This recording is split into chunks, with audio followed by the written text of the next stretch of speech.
আজকে রান্না করব টাকি মাছ দিয়ে আলু টমেটো দিয়ে ঝোল। প্রথমে নেব টমেটো, তারপর কাঁচামরিচ, পেঁয়াজ কুচি, মাছ এবং আলু সিদ্ধ। তো শুরু করা যাক। পরে পরিমাণ মতো তেল দিব, তারপর পেঁয়াজ কুচি দিব,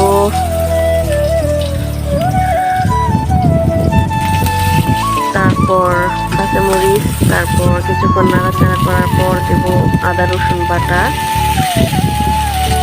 এই ঝোলের তরকারিটা আবার বাচ্চার বাবা খুব পছন্দ করে, সেই জন্য রান্না করা। তো তারপর দিয়ে দেবো পরিমাণ মতো পানি, দিয়ে দেবো স্বাদ মতো লবণ,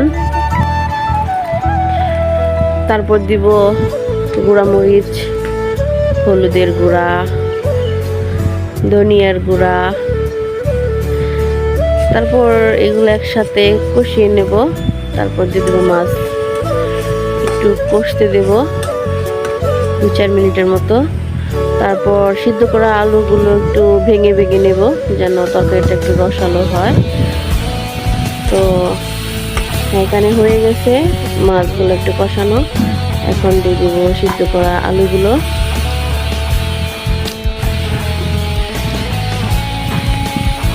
তারপর একটু নেড়ে চেড়ে মিশিয়ে নেব। তারপর দিয়ে দিব টমেটো, আলু আর টমেটো একসাথে মিশিয়ে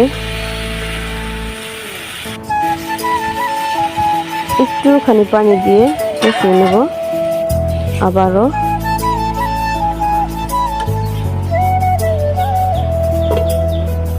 তারপর ঢেকে দেব 5 মিনিটের মতো। তারপর হালকা কষানো হলে এটাকে আবার একটু নাড়াচাড়া করে দেব। নাড়াচাড়া করে নেওয়ার পর দিয়ে দেব পরিমাণ মতো পানি। পানি দিয়ে একটু নাড়াচাড়া করে ঢেকে দেব। তরকারি হয়ে এসেছে, এখন পরিবেশন করব। তো তরকারিটা কেমন হয়েছে দেখতে জানাবেন, আর খাইতে অনেক ভালো হয়েছে। তো সবাইকে ধন্যবাদ।